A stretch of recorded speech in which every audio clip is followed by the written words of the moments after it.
Jadi kalau antum hijrah dari istri pertama menuju istri kedua untuk poligami, artinya istri pertama kurang baik.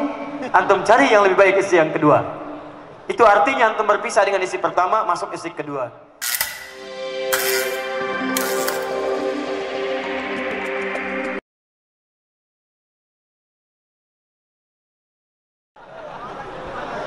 Ibu boleh tutup mata dulu ya. Bismillah. Fa in khiftum alla tuqsitu fil yatama fankihu ma taba lakum minan nisa'i mathna wa thulatha wa ruba'. Teman-teman sekalian, ingat, antum jangan menggabungkan yang buruk bertemu dengan yang baik. Baik itu dengan baik lagi, buruk dengan buruk lagi. Hijrah itu berpindah dari keadaan yang jauh dari Allah, yang kurang baik, kepada keadaan yang lebih baik. Hijrah namanya. Jadi kalau antum hijrah dari istri pertama menuju istri kedua untuk poligami, artinya istri pertama kurang baik. Antum cari yang lebih baik istri yang kedua. Itu artinya antum berpisah dengan istri pertama, masuk istri kedua. Kalau yang dimaksud poligami, maka yang pertama, lihat baik-baik. Jazakallah khair. Hukum poligami itu sama dengan hukum pernikahan yang monogami. Sama-sama disunnahkan dalam Al-Quran. Yang kedua, hukum kesunahannya sama-sama diikat dengan syarat dan ketentuan. Di nikah monogami ada syarat ketentuan berlaku, nikah poligami ada syarat ketentuan berlaku. Antum tidak memenuhi syarat ini, maka tidak dianjurkan oleh Al-Quran, bahkan tidak berlaku kemudian ketentuan hukumnya. Contoh, nikah monogami itu dibagi pada beberapa bagian oleh para ulama. Ada nikah wajib, kalau sudah terpenuhi semua syaratnya dan dikhawatirkan kalau tidak menikah berbahaya untuk antum, wajib menikah. Dua, ada hukumnya sunnah, terpenuhi syaratnya, syahwat masih tertahan, diarahkan untuk kemudian antum bisa menikah, hukumnya sunnah. Tiga, mubah, itu yang standar. Empat, makruh, kalau dengan menikah ada sifat-sifat kurang baik diwariskan kepada istri. Kelima, bisa haram, awas, ada orang haram menikah. Kapan diharamkan baginya menikah?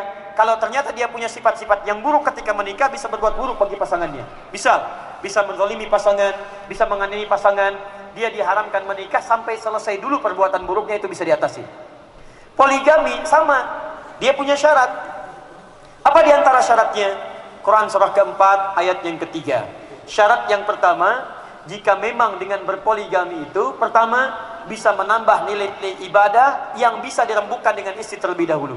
Contoh, zaman Nabi, orang-orang yang menikah dengan monogami dimotivasi untuk poligami, ternyata salah satunya ada masalah banyak anak yatim yang ditinggal oleh bapaknya dalam keadaan berjihad. Bapaknya meninggal, ibunya banyak yang jadi janda, anak yatim kurang terawat.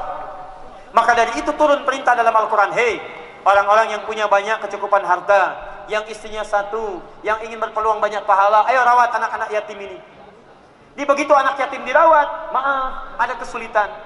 Ada tidak sedikit banyak orang tidak bisa diberikan perhatian yang luar biasa. Satu orang dirawat, mampu. Dua orang dirawat, mampu. 10 orang dirawat, yang ini khawatir tidak kebagian makanan, yang ini hartanya tidak kebagian dengan baik. Akhirnya turun solusi dari Al-Quran. Kalau kamu tidak bisa merawat sendirian dengan istri kamu, ayo kamu boleh cari pasangan yang lain untuk merawat anak yatim ini. Turun ayat matna wa thulatha wa ruba'. Cari pasangan untuk teman kamu yang perempuan, cari yang kedua, cari yang ketiga, cari yang keempat. 2, 3, 4 ini bukan untuk melampiaskan hasrat seksual, bukan, tapi supaya meningkatkan ibadah dengan cara merawat anak-anak yatim. Ada misi dakwah di situ. Ya, yang kedua, misal kata para ulama, ada kesulitan di istri pertama, sulit dalam hal keturunan, sehingga dengan itu ngobrol dengan istri pertama bisa mendapatkan teman istri kedua untuk mendapatkan keturunan dari sana. Contoh konkretnya dari mana? Nabi Ibrahim alaihissalam menikah dengan Sayyidah Sarah. Dari Sayyidah Sarah belum ada keturunan, maka diizinkan oleh Allah Subhanahu wa taala menikah dengan Sayyidah Hajar. Apa motivasi menikah dengan Siti Hajar? Motivasinya bukan sekedar menikah hasrat seksual, tapi dalam rangka mencari keturunan dari Sayyidah Hajar.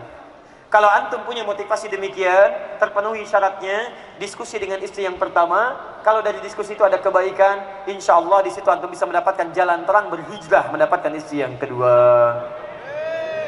Masya Allah, amin. Tapi pesan saya, tolong sampaikan dengan cara yang lembut dan baik. Dengan cara yang baik. Ma, sayang, mau masuk surga? Mau. Surganya mau jauh dari Nabi atau dekat dengan Nabi? dekat dengan Nabi loh Pak. Masya Allah. Alhamdulillah mah, sekarang kita sudah sholat, sudah puasa, mudah-mudahan masuk surga ya. Iya, tapi kata Nabi, ana wakafilul yatimi kahataini fil jannah. Saya dan perawat anak yatim sedekat ini di surga. Mau sedekat itu di surga? Mau Pak, yuk kita rawat anak yatim. Masya Allah. Ayo Pak, boleh kumpulkan, langsung bawa 30 orang ke rumah. Begitu bawa 30 orang, Mama, Pak, Mama kan nggak kuat merawat 30 orang. Ada mah rumusnya dalam Al-Quran. Mama ingin mempraktikkan Al-Quran? Mau Pak? Masya Allah. Buka An-Nisa ayat yang ketiga.